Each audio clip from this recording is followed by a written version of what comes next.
Students, whatever homework is given to you, you have to submit it on the very next day between 8 am to 1 pm to the given WhatsApp number, and it is compulsory to submit your homework as your attendance will be marked on the basis of your submission.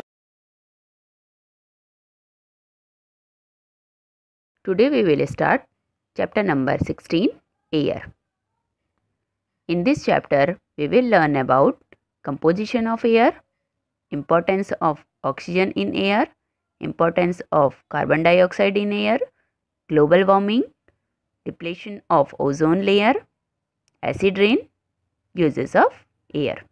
All living things on the earth need air to survive.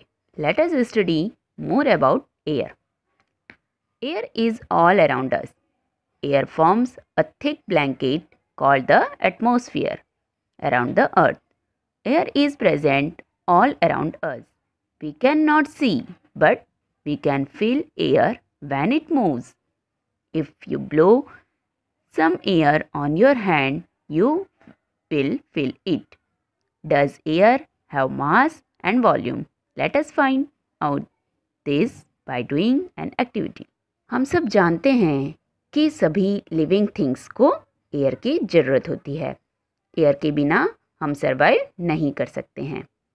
तो जो air है, atmosphere में air की एक thick blanket है हमारे आसपास, हमारी अर्थ में, तो उसे क्या कहा जाता है? एटमॉस्फेयर। एयर हर जगह है अपने आसपास। हम एयर को देख नहीं सकते हैं, बट हम उन्हें फील कर सकते हैं। जब एयर चलती है, एयर मूव होती है, तो हम उसे फील कर सकते हैं। आपने देखा होगा जब आप अपने हैंड में एयर ब्लो करते हो, मीन्स फूंक मारते हो, तो आपको फील होता होगा, है ना? तो एयर में मास और वॉल्यूम है। इसके लिए हम एक एक्टिविटी करते हैं। Aim to prove that air has mass and occupies volume. Material require balloons and weighing balance. Procedure: first, take a balloon and weigh it on a weighing balance. Second, blow air into the balloon and weigh it again using the same weighting balance. Observation: we observed that inflated balloon weighs more. As the air was blown into the balloon, its size increased. Conclusion: air has mass and occupies volume. इस activity से हम prove करते हैं कि air में मास और occupies volume है। आपको बलून और एक वेट करने वाला बैलेंस लेना है। प्रोसीजर में आप बलून लेंगे और उसका वेट करेंगे और वेटिंग बैलेंस में, और फिर आप बलून को ब्लो करके फुला करके उसका फिर से वेट करेंगे। तो आप ऑब्ज़र्व करोगे कि जो बलून फुला हुआ है उसका वेट ज़्यादा है और उसका साइज़ भी बड़ा हो रहा है, इंक्रीज़ हो रहा है। तो इससे यह प्रूफ होता है कि एयर में मास और ऑक्यूपाइड वॉल्यूम है। Composition of air. Air consists of 78% of nitrogen and 21% of oxygen. Air also contains carbon dioxide, water vapor, dust particle and noble gases. Composition of air is shown in figure 16.1. आप सब जानते ही हो कि जो air है वो क्या है? गैसेस का मिक्सचर है।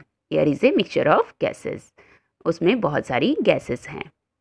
तो एयर में 78% नाइट्रोजन है, 21% ऑक्सीजन है और 1% carbon dioxide, water vapour, dust particle और नोबल गैसेस हैं, जैसा आप फिगर में देख सकते हो। Draw this diagram in your notebook. Okay.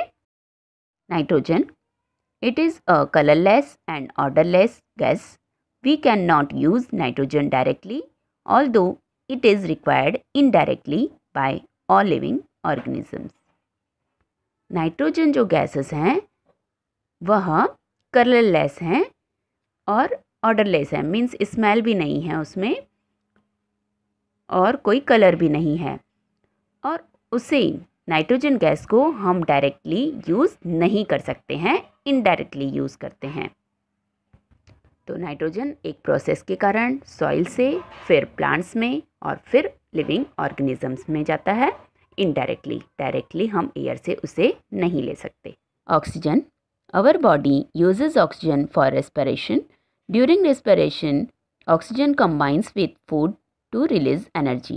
If we were deprived of oxygen for a few minutes, we would suffocate to death as all life process will stop. Water animals breathe the oxygen dissolved in water. Animals living in the soil such as earthworm obtain oxygen present in the pores of the soil. Oxygen is also needed for burning. Pure oxygen makes things burn quickly. In fact, burning things in pure oxygen can be explosive. Plants release oxygen into the air by photosynthesis. हमारी body respiration के लिए oxygen का use करती है। Respiration के दौरान जब oxygen food के साथ कंबाइन हो जाता है तो एनर्जी रिलीज होती है।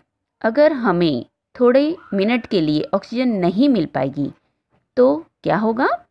सफोकेट हो जाएगा, हमें मीन्स दम घुटने लगेगा और उससे डेथ भी हो सकती है और लाइफ स्टॉप हो जाएगी।